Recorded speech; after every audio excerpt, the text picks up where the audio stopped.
Hello and welcome. स्वागत है आप सभी का हमारे शो में जिसका नाम है वास्तु विजडम। मैं हूं राधा और मेरे साथ है गिरीन्द्र भारती जी। इस शो पर हम डिस्कस करते हैं वास्तु विजडम के बारे में। ऐसा माना जाता है कि जब तक किसी इंसान के पास कोई ऐसा घर नहीं होता जहां पहुंचकर उसकी दिन भर की थकान उतर जाए, तब तक उसकी लाइफ थोड़ी सी अधूरी है। हम में से बहुत से लोगों का ये लाइफ गोल रहता है कि हमारे पास खुद का कोई ऐसा घर हो जहां पर हम हमारी फैमिली के साथ पीसफुली रह पाए। पर अपनी जीवन भर की कमाई किसी एक प्रॉपर्टी में डालने से पहले क्या हम उस प्रॉपर्टी के बारे में सही जानकारी लेते हैं? कोई एक जगह, कोई एक एनवायरनमेंट बहुत इंपैक्ट डाल सकता है हमारी पर्सनल लाइफ पर। तो चलिए आज भारती जी से जानते हैं about what precautions one should take before buying a property. Bharti ji, बहुत बहुत स्वागत है आपका हमारे शो में। नमस्कार। तो भारती जी, एक ऑब्वियस सा क्वेश्चन आता है इस टॉपिक पर कि वास्तु विजडम के हिसाब से हमें कोई भी प्रॉपर्टी लेने से पहले क्या क्या चीजें ध्यान में रखनी चाहिए? कोई भी अगर बिल्टअप प्रॉपर्टी कोई आदमी लेने जाता है, जैसे आप बना बनाया घर जब भी लेते हैं, सबसे इंपॉर्टेंट बात है ध्यान देने वाली, वो सबसे पहली तो ये है कि अगर वो प्रॉपर्टी किसी ने पहले से ओन कर रखी है तो हमको ये देखना चाहिए कि वो लोग इस प्रॉपर्टी को बेच क्यों रहे हैं। यानी उन लोगों की कुछ हिस्ट्री आपको जाननी पड़ेगी, चाहे आपको रिसर्च करवानी पड़े। क्योंकि अगर कोई बीमार या परेशान होकर, कोई इंसान दिवालिया होकर या कर्जे से परेशान होकर किसी प्रॉपर्टी को बेचता है, मतलब किसी मजबूरी की वजह से अगर किसी मजबूरी की वजह से अगर वो बेच रहा है, तो इसका मतलब कुछ ना कुछ उस जगह में दोष है जो उसको भारी पड़ा। वास्तु का दोष अलग अलग लोगों पे अलग अलग तरह से होता है, लेकिन जो एनर्जीज हैं जगह की वो इंडिविजुअल पे असर नहीं करती, वो सबके ऊपर समान रूप से करती हैं। तो वो जो पहले रह रहे थे, अगर उनकी हेल्थ में कोई डिफेक्ट है तो आदमी को बहुत ध्यानपूर्वक वो प्रॉपर्टी खरीदनी चाहिए। दूसरी बात यह है जो किसी बिल्टअप प्रॉपर्टी को लेते हुए ध्यान में रखना चाहिए कि आपका जो प्रोफेशन है उसके हिसाब से आपको कुछ खास डायरेक्शंस का ध्यान रखना चाहिए। जैसे अगर आप बिल्डर हैं या प्रॉपर्टी से रिलेटेड कोई काम करते हैं, या मैं कहता हूं अगर आपका किराने का भी काम है, यानी आप अर्थ से रिलेटेड सामान बेचते हैं, तो आपको उस नए वाले घर का साउथ वेस्ट जरूर चेक करना चाहिए। वो कट नहीं होना चाहिए या वहां पे इम्बैलेंस ना हो। अच्छा, क्योंकि कट या इम्बैलेंस का मतलब क्या हुआ? उसका मतलब ये हो, जैसे घर में आप देखते हैं ना, कई घर बिल्कुल चकोर नहीं होते। हाँ। क्योंकि अब हम बात कर रहे हैं बिल्टअप हाउसेस की, तो वो फ्लैट भी हो सकते हैं और फ्लैट्स में अक्सर कोई ना कोई कोना कट होता है। हाँ। तो अगर साउथ वेस्ट में इम्बैलेंस होगा, साउथ वेस्ट अर्थ एलिमेंट है, वो उस तरह के लोगों को जो अर्थ से रिलेटेड काम करते हैं, यानी जो प्रॉपर्टी से रिलेटेड काम करते हैं, बिल्डर्स हैं, उनको बहुत नुकसान करेगा अगर वो कट होगा। ऐसे ही अगर कोई आदमी टीचर है, प्रोफेसर है, या उसका काम माइंड से रिलेटेड है, वो एजुकेशन से रिलेटेड कोई काम करता है, तो उसको नॉर्थ ईस्ट का बहुत ध्यान रखना है। कोई डॉक्टर है या किसी का मेडिकल स्टोर है या किसी के हॉस्पिटल्स हैं, उसको नॉर्थ ऑफ नॉर्थ ईस्ट का ध्यान रखना चाहिए कि वो हिस्सा कट ना हो। आर्टिस्ट के लिए क्या देखना चाहिए हमें घर पे? जी डेफिनेटली, आर्टिस्ट के लिए हमको साउथ ईस्ट डायरेक्शन देखनी चाहिए, north of north west direction देखनी चाहिए। तो ये तो बात मैं सिर्फ वास्तु के हिसाब से बता रहा हूँ। इससे ज्यादा भी डीपर हम जाते हैं अपने क्लाइंट्स के लिए कि हम उनके होरोस्कोपिकली चेक कर लेते हैं कि उनको कौन सी एंट्रेंस सूट करने वाली है और कौन सी डायरेक्शन उनके लिए बेस्ट है। बिल्टअप स्पेस में अगर आप बंगलो देख रहे हैं तो आपको ये भी ध्यान रखना है कि जो बिल्डिंग है उसकी हाइट किस तरफ बढ़ी हुई है, क्योंकि बहुत से मकान ऐसे होते हैं जिसमें नॉर्थ या नॉर्थ ईस्ट की तरफ हाइट पूरी सबसे ज्यादा होती है। जैसे सीढ़ियां अगर नॉर्थ ईस्ट में आ गई तो उसकी ममटी भी नॉर्थ ईस्ट में ही होगी। हाँ। तो आप समझिए उसकी हाइट सबसे ज्यादा नॉर्थ ईस्ट में हो गई तो साउथ वेस्ट डाउन हो गया, वो इम्बैलेंस बहुत प्रॉब्लमेटिक होता है। अब हम बात करेंगे प्लॉट अगर कोई इंसान लेना चाहे, क्योंकि ज्यादातर जो आम इंसान है, स्पेशली जो हमारी ऑडियंस है, वो प्लॉट सिर्फ इसलिए लेती है कि जो उनकी जीवन भर की कमाई है उसे किसी चीज में लगाया जाए, उससे फायदे मिले जाए। देखिए, प्लॉट खरीदने के लिए हमें सबसे पहले देखना होता है कि उसको किसी ने डंपिंग यार्ड तो नहीं बना रखा है। अक्सर ऐसा होता है कि अगर दो मकान बने हुए बीच में प्लॉट है तो आप देखेंगे उन दोनों का कूड़ा उसमें ही पड़ा हुआ होता है। तो उससे क्या होता है कि उस जगह की एनर्जीज बहुत खराब होती हैं। नंबर 2 बात हम किसी भी प्लॉट में जो चेक करते हैं वो है एंट्रेंस। जैसे मैंने आपको पहले बताया कि 32 एंट्रेंसेस में हम लोग काम करते हैं, तो किसी भी इंसान को फेनेटिक नहीं होना है कि हमको खाली नॉर्थ और ईस्ट की तरफ ही मकान देखने हैं। साउथ और वेस्ट में भी दो दो डायरेक्शंस बहुत अच्छी होती हैं अगर वो प्रॉपर वे में कैलकुलेट करके ली जाए तो। इसके बाद जो सबसे इंपॉर्टेंट चीज है वो देखने की है कि जो स्लोप है प्लॉट का वो किस तरफ है, यानी नॉर्थ ईस्ट की तरफ डाउन होना चाहिए, साउथ वेस्ट की तरफ अप होना चाहिए, नॉर्थ में डाउन होना चाहिए, साउथ में अप होना चाहिए। और अगर नहीं है तो ये आपको देख लेना चाहिए कि आप इसे लेवल करा सकते हैं या नहीं।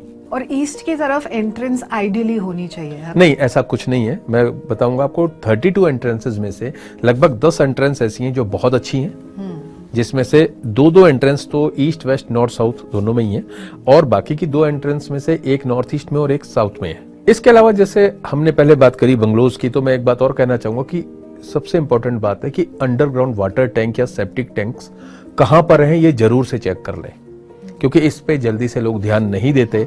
और ये बहुत इंपॉर्टेंट पार्ट है वास्तु का कि अगर नॉर्थ में या नॉर्थ ईस्ट में इस तरह के इश्यूज हैं तो वो बहुत ज्यादा प्रॉब्लम देते हैं। इसकी क्या इंपॉर्टेंस है उनकी एनर्जीज की जो घर छोड़कर जा रहे हैं?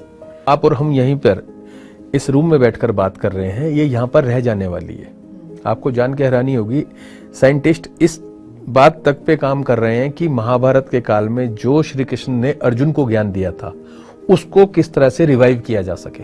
बहुत इंटरेस्टिंग। अगर आपका इंटरेस्ट होगा, I will give you the name of the book जिसमें for ये sure. जो ना पूरा इस पे रिसर्च करी हुई है। अगर कुछ लोग किसी क्लोज्ड स्पेस में बैठकर बहुत ज्यादा खुश रहते हैं या बहुत ज्यादा दुखी रहते हैं या वो हर समय लोगों को नुकसान पहुंचाने के फेरे में रहते हैं या वो हमेशा लोगों को फायदा देने के बारे में सोचते हैं, इन चारों बातों का कितना अलग इम्पैक्ट पड़ने वाला है। और वो भावनाएं, वो फीलिंग्स, वो थॉट पैटर्न्स वो वहां पर इंटैक्ट रहते हैं। जब कोई इंसान वहां पर जाकर बैठता है तो वो उनको पूरी तरह से फील करता है, और इसीलिए कुछ लोग किसी एक पर्टिकुलर जगह पर जाकर बहुत अच्छा या बहुत खराब महसूस करते हैं। बिल्कुल, कई जगह जाते ही ऐसी नेगेटिव फीलिंग आती है कि मन करता है यहाँ से निकल जाओ, तो वो इसी का इफेक्ट है, इसी का रिजल्ट है। जी। आप हमारी जनता को इस टॉपिक पर हेल्प कीजिए कि वो ऐसी छोटी छोटी चीजें क्या ध्यान में रखें जो उन्हें इजीली याद भी रहें और प्लॉट या प्रॉपर्टी लेने से पहले उन्हें हेल्प करें वास्तु विजडम के अकॉर्डिंग। देखिए, सबसे पहले प्लॉट की बात करूं तो 4-5 बातें ध्यान में रखें। एक तो उनको एंट्रेंस चेक करनी है, एक उनको स्लोप चेक करना है, तीसरी बात उनको एनर्जीज चेक करनी है कि वहां पर डंपिंग ग्राउंड ना हो, और ये चीज देख लें कि वहां पर अंडरग्राउंड तो कुछ ऐसा नहीं बना हुआ है जिसकी वजह से उनको आगे प्रॉब्लम हो। कई बार अंडरग्राउंड सीवेज ग्राउंड्स भी रहते हैं बहुत पहले के, या सीवेज लाइंस रहती हैं। आपको बताऊं, मैंने गाजियाबाद में एक जगह करी थी, तो किसी के घर मेरे को ले गए, उन्होंने बताया कि इनके घर में 3 ऑपरेशंस हो चुके हैं और चौथा ऑपरेशन थिएटर में ही था।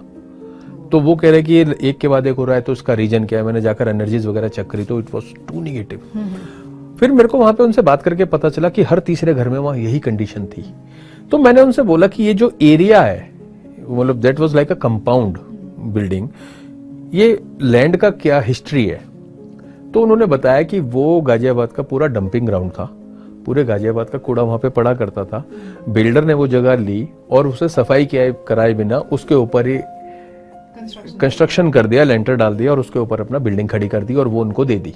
अब आप इमेजिन करिए कि वो जो निगेटिविटी थी वो झेल कौन रहा था, वो जो लोग वहां पर उसके ऊपर रह रहे थे। इसीलिए मैं बोलता हूँ कि अगर हम प्लॉट भी खरीद रहे हैं तो हमको पता होना चाहिए कि यहाँ पर पहले कोई शमशान घाट तो नहीं था, यहाँ पे कोई कब्रिस्तान तो नहीं था, या क्या, मतलब कई जगह पर हमको लगभग 50 साल तक की हिस्ट्री तो पता चल जाती है। बिल्कुल, और कब्रिस्तान और ये डंपिंग ग्राउंड्स के बारे में तो इजीली हम जान सकते हैं। आप इमेजिन कर सकते हैं कि किस तरह का वहां से रिजल्ट आने वाला है। जी, बिल्कुल। और दूसरी बात, जैसे अगर कोई बिल्टअप स्पेस लेता है या ऑफिस लेता है या घर लेता है, तो उसमें भी जो मेन बातें ध्यान रखने की कि आपकी height of the building, first of all आपकी एंट्रेंस हो गई, और इसमें 3 बातें ध्यान रख सकते हैं कि नॉर्थ ईस्ट, ब्रह्मस्थान और साउथ वेस्ट, सिर्फ 3 चीजों को ध्यान से देख लें कि ये एरियाज अगर क्लियर हैं, इनमें कोई ज्यादा इम्बैलेंस या करप्शन नहीं है, तो वो उस प्रॉपर्टी को ले लें, क्योंकि बाकी चीजें रेक्टिफाई बहुत आराम से हो जाती हैं, इसमें थोड़ा सा इश्यूज लगते हैं। बिल्कुल। भारती जी, ब्रह्म स्थान क्या होता है? ब्रह्म स्थान is like the centre of the plot और द बिल्डिंग। जो भी बिल्टअप स्पेस है उसका जो बिल्कुल बीच का हिस्सा होता है उसको ब्रह्म स्थान बोला जाता है। अच्छा, centre of the building. Yes. तो वो हिस्से में भी टॉयलेट नहीं होना चाहिए, वो हिस्सा उठावा नहीं होना चाहिए, वहां डिप्रेशन नहीं होना चाहिए, वहां पिलर्स नहीं होने चाहिए, वॉल्स नहीं आनी चाहिए, सम ऑफ द थिंग्स आदमी को चेक करने चाहिए। और जैसे नॉर्थ ईस्ट को मैं खासतौर पर इसलिए बोलता हूं क्योंकि जैसे किसी कंप्यूटर का सीपीयू अगर खराब हो जाए तो उसमें कुछ बचेगा। हाँ। ऐसे ही अगर हमारे माइंड में प्रॉब्लम आ जाए तो एवरीथिंग फिनिश्ड। तो हमारे माइंड को गवर्न करने वाली जो ताकत है वो नॉर्थ ईस्ट से गवर्न होती है। इसलिए किसी का नॉर्थ ईस्ट अगर खराब हो जाए तो उसके सारे डिसीजन खराब होते हैं, जिसकी वजह से उसकी लाइफ ही खराब हो जाती है। तो हमें कोई भी नया घर या जगह लेते हुए नॉर्थ ईस्ट का स्पेशली ख्याल रख लेना चाहिए, along with Brahmasthan and south west. तो भी आपके बहुत सारे दोष उसमें खत्म हो जाते हैं। जी भारती जी, थैंक यू सो मच। इतनी छोटी छोटी पर इतनी इंपॉर्टेंट बातें आपने हमारी ऑडियंस को बताई। आई एम वेरी श्योर कि कोई प्रॉपर्टी लेने से पहले वो ये बातें दिमाग में रख सकते हैं और पहले से ही आने वाली मुसीबतों से निजात पा सकते हैं। आई एम श्योर उन्हें ये हेल्प करेंगी। हमारी ये बातें भारती जी के साथ चलती ही रहेंगी। आगे आने वाले एपिसोड्स में हम ऐसे बहुत से टॉपिक्स कवर करने वाले हैं। इसके साथ साथ मैं हमारी ऑडियंस को एक बार फिर से याद दिला दूं कि अगर आप भारती जी से कुछ भी पूछना चाहते हैं या आपके मन में कोई भी सवाल आए तो आप कांटेक्ट कर सकते हैं। कांटेक्ट की सारी डिटेल्स इस वक्त आपकी स्क्रीन पर हैं। विदा लेते हैं आपसे with this beautiful coat that says, don't be satisfied with others stories, how things have gone with others, you unfold your own myth. अपनी थिंकिंग पॉजिटिव रखिए, अच्छा सोचिए, अच्छा पाइए। जल्दी मुलाकात होगी। नमस्कार, सी यू। एक ऐसा शो जो सुलझाएगा आपकी वास्तु संबंधित समस्याएं, सुलझेंगे आपके जीवन से जुड़े कई अनसुलझे सवाल भी। मिलिए मशहूर वास्तुकार और वास्तु विजडम रचयिता गिरीन्द्र भारती जी से और सुलझाइए वास्तु संबंधित सभी समस्याएं।